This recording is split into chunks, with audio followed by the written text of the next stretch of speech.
Assalamu alaikum. Welcome to Malik Study Skills. In today's video, we will cover the exercise 3.4 inshallah. In this exercise, first of all, the answers of all the questions at the page 182. This exercise is very important. And the question 2, 4, 5, 6 are very important. And 6 are also. ये आप मेरी तरफ से लिख लें, बहुत important है 6. ये जो परसेंटेज वाले दो है ना, इन दोनों में से कोई एक ना एक पक्का आएगा आपका. पहले सवाल देखते हैं. From the acute angles, from the two acute angles of a right triangle, one acute is 10 degree less than the other. दो acute angle हैं, एक को आप लेट कर लें x, एक को y. उनने के एक जो है वो लेस देन 10 है, एक जो है वो लेस देन 10 डिग्री है, ठीक है. देन अदर तो means x is equal to Y minus 10 या y is equal to X minus 10 कर लें आप लोग, कोई भी एक उनने के 10 डिग्री लेस है, ठीक है. तो फाइंड बोथ एक्यूट एंगल, दोनों एक्यूट एंगल फाइंड करें बाय यूजिंग क्रैमर रूल. तो मेरे पास दो इक्वेशन फाइंड हो जाएंगी, तो उनसे हमने फाइंड. अब एक्यूट एंगल में टोटल कितने होते हैं, 190 से छोटा, तो x plus Y is equal to 190 होगा. मैं आपको दूसरी क्वेश्चन ये हो जाएगी, ये देख लें आप लोग. पहली equation x is equal to Y minus 10, X minus Y is equal to minus 10 और x plus Y is equal to 90. दो इक्वेशन आ गई, उन्होंने कहा Cramer's rule, very easy rule, Cramer's rules very easy rules. तो वो वाला rule लगाया, इक्वेशन पर फॉर्म की ए बी और x, वो निकाल के उसके बाद डिटर्मिनेंट ए एक्स ए वाई वाला सीन किया, देख लें आप लोग. और हमारे पास सिंपल x की वैल्यू y की वैल्यू आ गई, तो x हमारे पास 40 डिग्री, y हमारे पास 50 डिग्री, इन दोनों को प्लस करो तो 90 डिग्री ही आता है, ठीक है. तो अब नेक्स्ट देखें. In a quiz Abdullah correct replied 15 out of 20 questions. कितने सही किए, 15. कितने में से, 20 में से. Questions from literature and science, literature science में गेटिंग RS 125 मिल गए उसे. If every correct literature reply is credit RS 5, मतलब सारे करेक्ट होंगे 20 के 20, मतलब एक करेक्ट होगा उसके 5 मिलेंगे. एवरी साइंस क्वेश्चन, मतलब अगर लिटरेचर का उसका हर सवाल करेक्ट होगा, कोई हर एक सवाल, तो एक सवाल करेक्ट होगा उसके RS 5. अगर साइंस का एक सवाल करेक्ट होगा उसके RS 10. तो then find the number of correct replies of, उसने कितने रिप्लाईज किए सेपरेटली. तो एक को एक्स लेट कर लें, लिटरेचर वाले को एक को वाई लेट कर लें, लिटरेचर वाले को एक्स, साइंस वाले को वाई, ठीक है. आप ये देखें, एक्स प्लस वाई 15, जितने उसको सही थे उसके ऊपर रख दिया. X literature plus Y science is equal to 15. According to given condition B, उनने कहा है 5 रुपीज़ एक्स, मतलब लिटरेचर के 10 रुपीज़ वाई मीन्स साइंस के इज इक्वल टू 125 टोटल मिले हैं, गेटिंग की हैं. दूसरी क्वेश्चन ये मांगी, सेम क्रैमर रूल लगा दें आप लोग, आपकी मर्जी है, आप दूसरा लगाएं चाहते दूसरा लगा दें, मैट्रिक्स इन्वर्जन मैटर, मगर क्रैमर रूल बहुत इजी है तो इसलिए हमने ज़्यादातर क्रैमर रूल ही लगाया हुआ है. जहाँ उन्होंने कहा है कि नहीं लगाना तो वहाँ नहीं लगाया. अब if Asad bought 3 notebooks and 2 books, 3 notebooks and 2 books. So पहले आप नोटबुक्स के लिए एक्स लेट कर लें, बुक्स के लिए वाई लेट कर लें, ठीक है. तो अब 3 नोटबुक्स और 2 बुक्स, 3x प्लस 2y, और कितनी प्राइस है 600, तो इसी को 600, पहली क्वेश्चन फॉर्म होगी.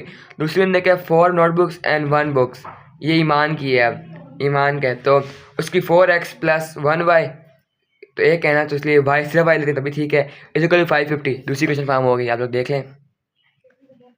अब उन्होंने कहा है find the cost of each notebook and each book. अब उन्होंने कहा है कि हर नोटबुक और हर बुक की प्राइस बताएं. अब क्या करें, अब देखें आप लोग, दो क्वेश्चन फॉर्म कर ली, क्रैमर रूल लगाएंगे हम इसमें भी, डिटर्मिनेंट्स फाइंड करके एक्स और वाई की वैल्यू फाइंड कर लेंगे, बहुत इजी है ये भी, आप लोग देख लें.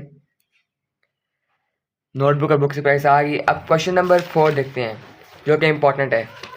एजेस वाले जितने भी सवाल होते हैं वो ज़्यादातर बोर्ड या स्टैंडअप में आते हैं, इसको आप इंपॉर्टेंट लिख लें, वेरी वेरी इंपॉर्टेंट लिख लें. एक एज वाला और एक परसेंटेज वाला और एक पेरीमीटर वाला, जो लास्ट क्वेश्चन है. ये 3 क्वेश्चन बहुत इंपॉर्टेंट है. इसमें क्या sum of ages of 2 sister, 2 sister हैं, सुंदर के आप एक्स लेट कर लें, जैनब के वाई लेट कर लें, इस 22, मतलब पहली क्वेश्चन समझ आ गई, एक्स प्लस वाई 22. सम है means plus. If Sundas is 1 year older than the twice the age of Zainab, means जो सुंदस है वो 1 साल बड़ी है, 1 साल बड़ी है ट्वाइस, मतलब ज़ैनब की एज को ट्वाइस कर दें उसमें। तो ये देखें आप, ज़ैनब की एज वाई थी तो उसको 2y कर दिया और +1 उसमें +1 कर दिया, एक एज बड़ी है ना उस 10 ट्वाइस, इसलिए 2y +1 आ गया। x - 2y = 1, दूसरी ये फॉर्म होगी। सेम आसान मेथड लगाएंगे, मगर यहाँ लिखा हुआ देखें by using matrix inversion method, तो इसलिए हम यहाँ मैट्रिक्स इन्वर्जन मेथड से करेंगे। 3 फाइंड कर लिए, ax = b, तो x आ जाएगा हमारे पास 1/डिटर्मिनेंट a एडजॉइंट a मतलब b। तो हमारे पास ये देखें यहाँ तक बिल्कुल सेम आसान तरीके से सॉल्व किया गया है। x हमारे पास इक्वल होता है xy के, तो x पास का रख दिया और ये हमारे पास 15/7 आ गया। x 15 के इक्वल हो जाएगा, y 7 के इक्वल हो जाएगा। सुंदर की 15 ही एज थी और ज़ैनब की 7 ही एज थी। अब जो ज़ैनब की एज थी तो वो ट्वाइस करें और उसमें +1 करें, तब जाके सुंदर की एज बनती है। तो उसका मतलब है Sundar is 1 year older than twice the age of Zainab, मतलब ज़ैनब की एज को ट्वाइस भी कर देना, उसमें +1 कर दें, उसके इक्वल है सुंदर की एज। अब क्वेश्चन 5 है, तो ये भी बहुत इंपॉर्टेंट नहीं है, मगर देखा जाए तो टन्स के हिसाब से तो आ सकता है। 2 trucks have capacities of 10 tons and 12 tons. 2 trucks have capacities of 10 tons and 12 tons. They made a total of 20 round trips to haul 226 tons of sand to the community park. आप जो first truck है 1 truck है, 2 trucks, एक truck को x select कर लें और दूसरे को वाई। अब उन्होंने कहा है 20 राउंड, डे में 20 राउंड, तो x + y = 20। फिर उन्होंने कहा है capacity of 10 tons and 12 tons, तो 10x + 12y = 226। तो देखें दूसरी क्वेश्चन ये बन गई हमारे पास। तो 2 क्वेश्चन बन गई, इजी मेथड फॉलो करेंगे, क्रैमर रूल्स लगाएंगे और बिल्कुल आसान तरीके के साथ हमने x और y की वैल्यू फाइंड कर ली। तो उसका मतलब क्या है, फर्स्ट ट्रक जो था उसकी कैपेसिटी कितनी थी 10 टन्स की, उसने कितने राउंड लगाए 7, और सेकंड ट्रक की कैपेसिटी 12 थी, उसने राउंड कितना लगाए 13।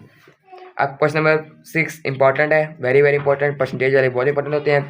इसमें हमें कहा गया to make 20 kg of aluminium, ठीक है, एल्यूमिनियम के लिए सेलेक्ट कर लें with 70% aluminium, alloy with 70% aluminium.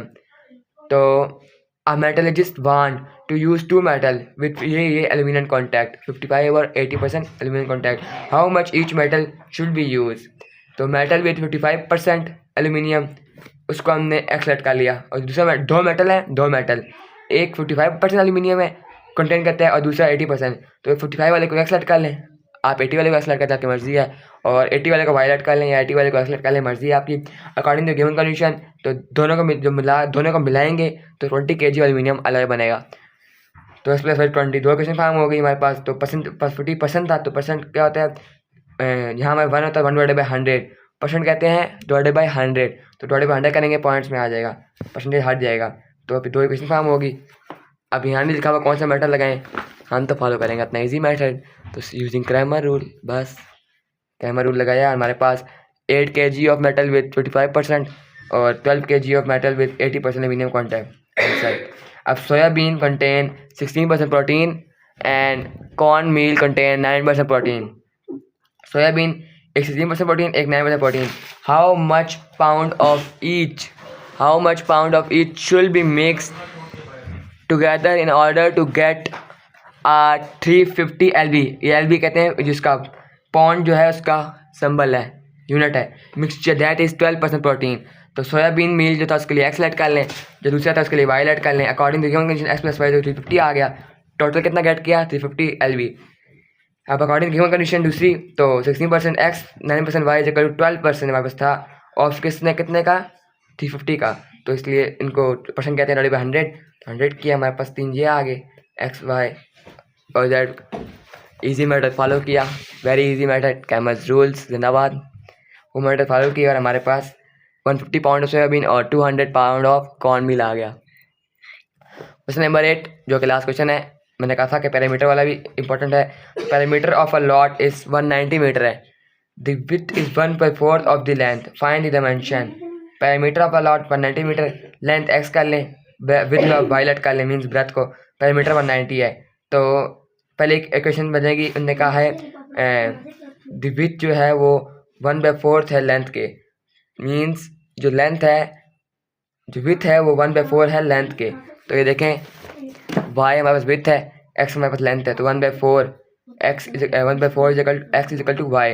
इसका मतलब क्या है, जो y है उसके 1/4 है x, 1/4 है लेंथ। ठीक है, ये हमारी इक्वेशन फॉर्म अभी नहीं हुई। अब हम इसी को लेते हुए आगे करेंगे। अब ये देखें आप लोग, x is equal to 4y, 4 हो जाएगा, मल्टीप्लाई हो जाएगा। तो इसका मतलब है कि जो विथ है वो 4 टाइम्स ग्रेटर है x से, लेंथ से। तो 4 को वहाँ लेंगे, इक्वेशन फॉर्म हो जाएगी। दूसरी थी पैरामीटर का फार्मूला, अभी जगह 2 लेंथ प्लस ब्रेथ, तो x वाई लेट का लिया था तो 190 पैरामीटर था, तो उस तरह इक्वेशन फॉर्म कर ली। तो एज हमने पहली इक्वेशन ली x माइनस 4y जगह 0, और दूसरी इक्वेशन ली। दोनों इक्वेशन को देते हुए हमने क्या किया, पहले देखा कि इसमें कोई सेम तो नहीं है, तो नहीं था, तो 2 इसमें कॉमन ले लिया, x प्लस वाई जगह 190, 2 डिवाइड कर x प्लस वाई 90 और 95 आ गई। ये हमारे पास दो इक्वेशन फॉर्म होगी। यहाँ इन्होंने नहीं पूछा कि कौन सा मेथड लगाना है, कौन बताया नहीं है कौन सा मेथड लगाना है, तो फिर आप तो फॉलो करें अपना इजी मेथड, जिससे आंसर आपका बहुत जल्दी और शॉर्ट भी है, जल्दी हो सकता है सवाल आपका, उसको फॉलो करें, गलतियों के चांसेस कम होते हैं। आपके पास 2 आंसर आ जाएंगे, ये आपका आंसर है 76 मीटर और 90 मीटर। तो लेंथ ऑफ एक्स क्या आ गई 76 मीटर, विथ क्या वाई क्या आ गई 19 मीटर। उम्मीद है आपको ये एक्सरसाइज बहुत अच्छी समझ आई होगी। इसकी एग्जांपल ज़रूर कीजिएगा। एग्जांपल जो पेज नंबर 74 पे दूसरी एग्जांपल है वो भी इंपॉर्टेंट है, वो भी कीजिएगा। उसकी प्रैक्टिस लाजमी कीजिएगा, परसेंटेज वाला है वो भी। इस तरह के सवाल आते हैं। तो stay connected with Malik study skills, keep growing, keep studying. अगर कोई चीज़ समझ ना आई हो तो आप मुझसे कमेंट में पूछ सकते हैं, मैं आपको बताने के लिए तैयार हूँ, समझदार हूँ, हर चीज़ समझा दूँगा आप लोगों को। तो अगर कोई चीज़ रहती हो या कोई चीज़ ऐसी छूट गई हो, कोई पॉइंट छूट गया हो, तो आप मुझे बता सकते हैं, मेरी करेक्शन कर सकते हैं। थैंक्स।